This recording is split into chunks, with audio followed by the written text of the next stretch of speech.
What if I told you that 2,000 years ago, a group of men figured out the exact blueprint for inner peace, unbreakable discipline, and a life without regret? And what if the reason you feel anxious, overwhelmed, or stuck right now is because no one ever taught you what they discovered?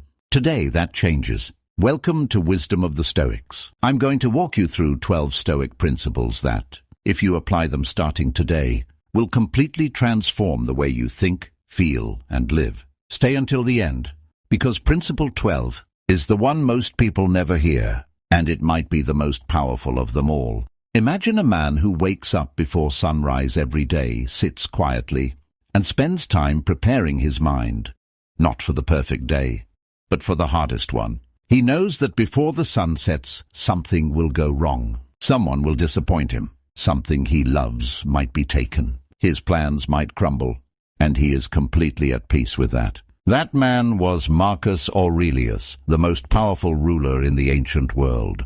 He commanded legions, governed millions, and faced constant war, plague, and betrayal. Yet every morning he wrote in his private journal, and not about power or wealth, but about how to be a better human being. His philosophy, Stoicism.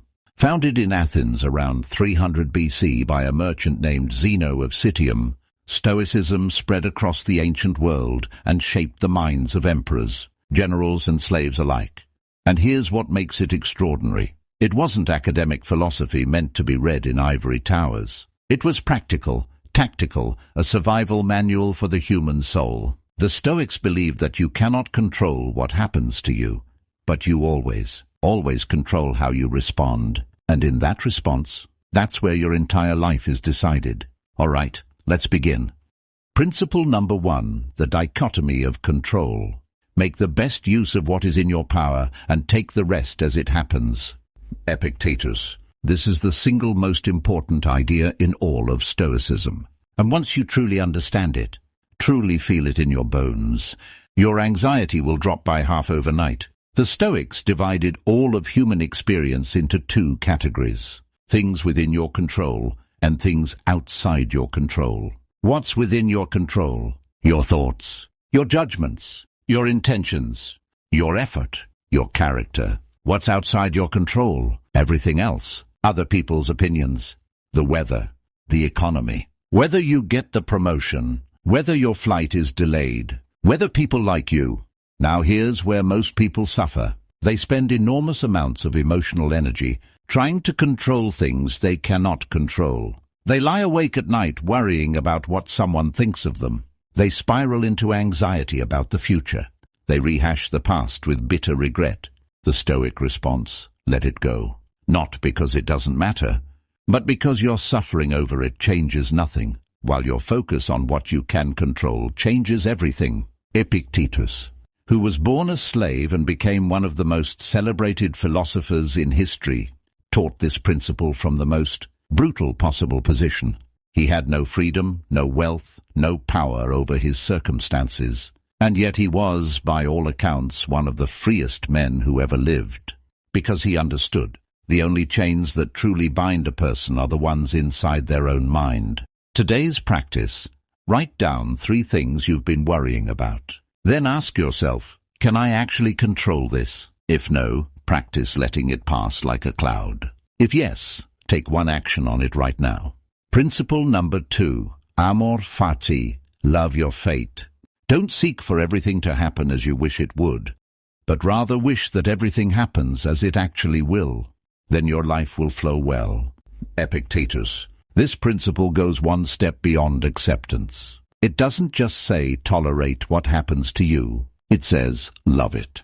Amor fati, love of fate. This is perhaps the most radical idea in Stoicism, and also the most liberating. Think about the hardest thing that ever happened to you. A loss, a failure, a betrayal, a diagnosis, a broken relationship. Whatever it was, it broke something in you, didn't it? But now think, who did it make you? What did it force you to discover about yourself? What strength did it pull out of you that you didn't know you had? The Stoics weren't naive.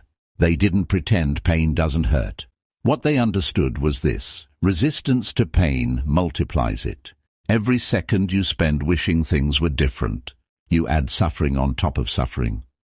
But when you look at every obstacle, every setback, every wound, and say, "This is exactly what was supposed to happen, and I will use it," something shifts. You stop being a victim of your life and start being its author. Friedrich Nietzsche, deeply influenced by the Stoics, said it perfectly: "That which does not kill me makes me stronger." Amor fati isn't passive resignation, it's ferocious embrace. Principle number 3, memento mori.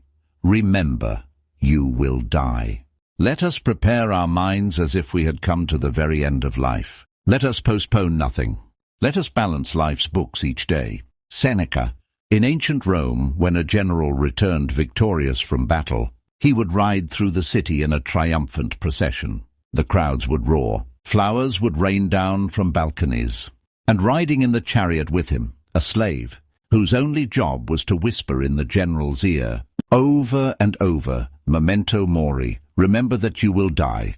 Not to be morbid, not to dampen the celebration, but to keep the general grounded, to remind him that glory is temporary, that arrogance kills faster than any enemy, that this moment is precious because it will end. Here's the uncomfortable truth. Most of us live as if we have unlimited time. We delay the difficult conversation. We postpone the dream. We say someday to everything that matters, while we say yes to everything that doesn't. Memento mori strips away that illusion. It says, you are going to die. Maybe not today, maybe not for many years, but the clock is running. And the question is not how much time you have left. The question is whether you are truly living the time you have now. The Stoics didn't let the thought of death paralyze them. They let it clarify them. It burned away everything unimportant and left only what mattered. Principle number 4. The present moment is all you have. Confine yourself to the present. Marcus Aurelius wrote those 4 words in his private journal, a journal he never intended anyone to read, which means he wasn't performing philosophy. He was living it. Reminding himself every single day the past is gone. The future isn't here. This moment, only this moment, is real. Modern science has caught up to what the Stoics knew intuitively. Studies show that the human mind spends nearly half its waking hours not in the present, wandering to the past or the future. And during those wandering moments, people consistently report lower happiness, higher anxiety, and less sense of meaning. The Stoic didn't need a study. They could feel it. They knew that the man who obsesses over yesterday's mistakes is not learning from them, he's punishing himself. And the man who spends today terrified of tomorrow never actually lives either day. The present moment is where power lives. It's where every decision is made, every action is taken, every relationship is nurtured. Your entire life happens here, in the now. And yet most people spend most of their time anywhere but here. Start small.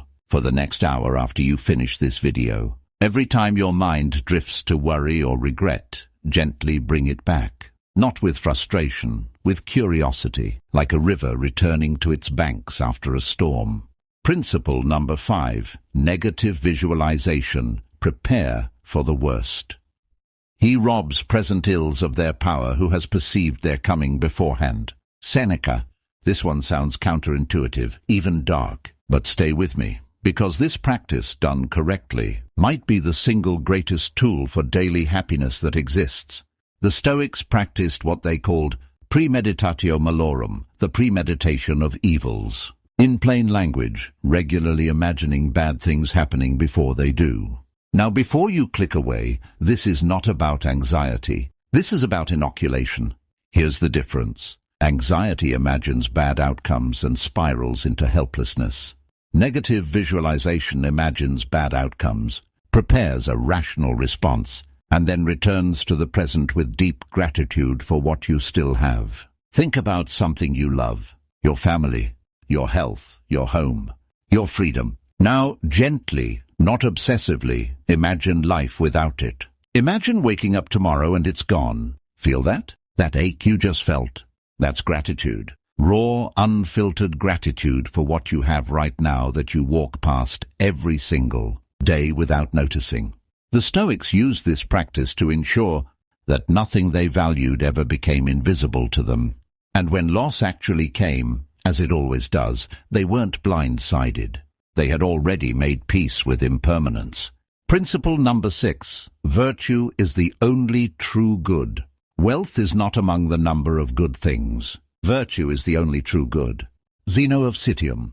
This is one of the most challenging Stoic ideas for modern people, because we live in a world that tells us the opposite every single day. Our culture says success is good. Money is good. Status, fame, beauty, power, these are the goods. Get them and you'll be happy. The Stoics had a different word for these things.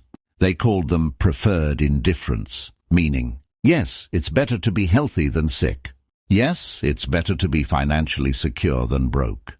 But none of these things, not one, is actually the source of the good life. You've seen it yourself, haven't you? People who have everything, the money, the status, the beauty, and they are absolutely miserable. And you've probably also known someone who had almost nothing by the world's standards. And yet they had this quality, this groundedness, this warmth, this quiet dignity that made them magnetic. The Stoics would say that person had virtue. And in their system, virtue is the only thing that can never be taken from you. It doesn't depend on the market. It doesn't depend on luck. It doesn't depend on what other people do. The 4 Stoic virtues, wisdom, justice, courage, temperance, develop these, and you have everything. Lack them and nothing else will fill the void. Principle number 7. The view from above, gaining cosmic perspective. You have power over your mind, not outside events. Realize this, and you will find strength. Marcus Aurelius had a meditation he returned to again and again. He called it the view from above. When he was overwhelmed, when the pressures of governing an empire felt crushing, he would mentally zoom out. He would imagine himself looking down at Rome from above, then from higher and higher, until the whole world was a pale blue dot in the vastness of space. And then he would ask, how significant is this problem in the grand sweep of time and space? Now, I'm not telling you that your problems don't matter. They do.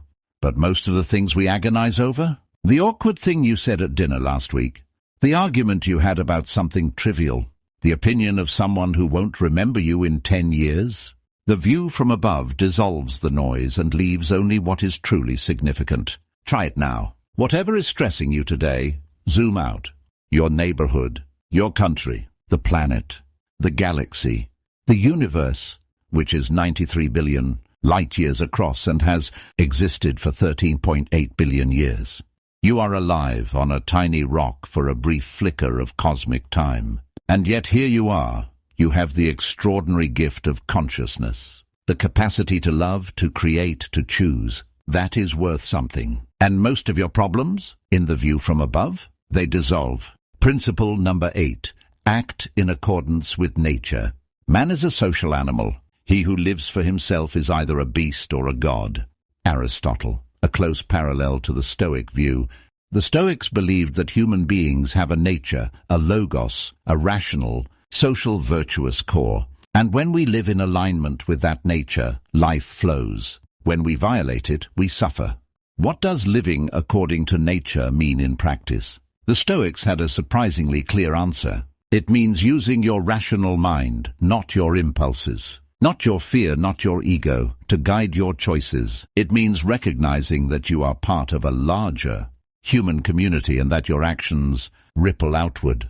Means living consistently, not preaching virtue and practicing vice behind closed doors. Think about the moments in your life when you felt most at peace, most alive, most yourself. I'd wager they were moments when you were being honest, when you were helping someone, when you were doing hard, meaningful work without complaint, when you were being who you actually are, not a performance for an audience. Principle number 9. The obstacle is the way. The impediment to action advances action. What stands in the way becomes the way. Marcus Aurelius. This might be the most practically useful idea in all of Stoic philosophy, and it's one that turns the entire conventional approach to problems completely upside down. Most people view obstacles as reasons to stop. The application was rejected. The relationship failed. The business didn't work. The door is closed. The Stoic mind does something different. It looks at the obstacle and asks, what is this obstacle teaching me? How can I use this? What does this obstacle itself show me about the way forward? Thomas Edison failed 10,000 times before inventing the light bulb. Winston Churchill lost every major political race before his finest hour. Oprah Winfrey was fired from her first television job and told she was unfit for TV. In every case, the obstacle wasn't a detour from the path. The obstacle was the path. The failure forged the person who could succeed. What's in your way right now? Really think about it. And then ask the Stoic question, what if this isn't in my way? What if this is the way? Principle number 10. Sympathia. We are all connected.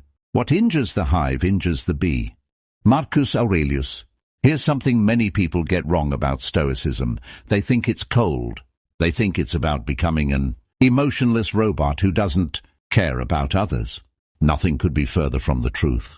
The Stoics believed deeply in what they called sympathia, the interconnectedness of all things. The idea that we are not isolated individuals fighting against the world, but nodes in a vast web of relationship, responsibility and mutual obligation. Marcus Aurelius, despite being the most powerful man in the world, wrote repeatedly about his duty to others, to his subjects, to his family, to strangers. He understood that his own flourishing was inseparable from the flourishing of those around him. In a world that increasingly tells us to optimize for ourselves, to be the main character of our own story and treat everyone else as supporting cast, the Stoic vision of sympathia is radical. It says your neighbor's suffering diminishes you. The stranger who struggles on the other side of the world is not separate from you. To build a genuinely good life is to build it in community, in service, in relationship. The most fulfilled people you know, I'd be willing to bet they are not the most isolated. They are the most connected, the most generous, the most genuinely invested in the lives of others. Principle number 11. Voluntary discomfort. Choosing the hard path. Set aside a certain number of days, during which you shall be content with the scantiest and cheapest fare, with coarse and rough dress, saying to yourself, is this the condition that I feared? Seneca, one of the wealthiest men in Rome, regularly slept on a hard floor, fasted, wore rough clothing, and walked in the winter cold, not because he had to, but because he chose to. He wanted to prove something to himself, to test whether his sense of well-being depended on comfort, to discover whether he could endure hardship with grace. And each time he came through, he felt freer, not less comfortable, but less dependent on comfort. This is one of the most counterintuitive and most powerful practices a modern person can adopt. We live in the most comfortable era in human history. We have temperature-controlled everything, instant entertainment, on-demand food, near zero friction in almost every area of life. And we have never been more anxious, more fragile, or more unable to handle adversity. The Stoics understood that comfort, pursued endlessly, becomes a prison, that a person who cannot function without air conditioning, without their phone, without their morning coffee, that person is not free. They are owned by their comforts. Voluntary discomfort breaks that ownership. It says, I choose to be uncomfortable. I choose the cold shower. I choose the hard conversation. I choose the difficult training. Not because I enjoy suffering, but because I refuse to be afraid of it. Start small. Tonight, skip one indulgence you'd normally reach for. Tomorrow morning, take 30 seconds of cold water at the end of your shower. These small acts of chosen discomfort build a muscle, and that muscle, over time, becomes invincible. Principle number 12. Eudaimonia, the flourishing life. Waste no more time arguing about what a good man should be. Be one. Marcus Aurelius. We've arrived. Principle 12. And I saved this one for last, because it isn't really a technique. It isn't a practice you do on Tuesdays. It's the destination that all the other principles are pointing toward. The ancient Greeks had a word, eudaimonia. It's often translated as happiness, but that translation is misleading. Happiness suggests a feeling, a mood, something that comes and goes. Eudaimonia means something far deeper. It means flourishing, the full realization of your potential as a human being. A life well lived, not by the world's standard, but by the standard of your own best self. And here is the Stoic secret to eudaimonia, the thing that separates it from every other philosophy of happiness in history. It doesn't depend on what happens to you. Let me say that again because it's worth sitting with. A flourishing life, in the Stoic view, is available to you right now, regardless of your circumstances, your bank account, your relationship status, your health, your past, or your future. Because eudaimonia is not built from external conditions. It is built from internal choices, specifically from the consistent choice to live with wisdom, justice, courage, and temperance, to use your mind rightly, to treat others well, to face what comes with grace, to act always according to your deepest values. Marcus Aurelius faced plague, war, betrayal, and the deaths of his children. Epictetus was born into slavery. Seneca faced execution. And all three, by every account, lived with a depth of peace and purposefulness that most people, even those with every advantage, never find. Their secret wasn't luck. It wasn't talent. It wasn't circumstances. It was philosophy. The daily, consistent, deliberate practice of choosing who they would be, regardless of what the world threw at them. You have within you right now everything you need to deal with whatever the world can throw at you. Brian Tracy, echoing the Stoic tradition. The Stoics would agree, and they'd add, you don't just have what you need, you have the capacity for something extraordinary. A life so grounded, so purposeful, so free from fear and petty suffering that people around you wonder what your secret is. Now you know, it's 2,000 years old, and it works. Let's bring it home. 12 principles, 2,000 years of wisdom, and one simple truth running through all of it. You are not a passive passenger in your life. You are the driver, and the wheel has always been in your hands. The Stoics didn't promise you a life without pain. They promised you something better, a life in which pain no longer has power over you, a life in which you meet each day with clarity, purpose, and unshakable inner calm. That's not a fantasy, that's a practice. And it starts the moment you decide it does. Quick recap, your 12 principles. 1. Focus only on what you control. Release the rest. 2. Love your fate, including its hardships. 4. Remember you will die. Let it make you fully alive. 4. Live in the present moment. Power only exists here. 5. Visualize loss to amplify gratitude. 6. Virtue is the only lasting good. 7. Gain perspective. Zoom out from your problems. 8. Live in alignment with your true nature. 9. The obstacle is the way forward. 10. You are deeply connected to others. Act like it. 11. Choose discomfort before it is chosen for you. 12. Eudaimonia, the flourishing life, is built from the inside out. The Stoics are gone, but their words, their journals, their letters, their lectures survived. Not because they were famous, but because they were true. And now those words are in your hands. What you do with them, that's up to you. That's always been up to you. And if you're new here, welcome. We go deep on Stoicism, ancient wisdom, and the philosophy of a well-lived life. Subscribe and turn on notifications, because every week we publish content designed to make you sharper, calmer, and stronger. There's a playlist linked right here of our most powerful Stoic videos. Start there. Your future self will thank you. Until next time, stay grounded, stay purposeful, and remember,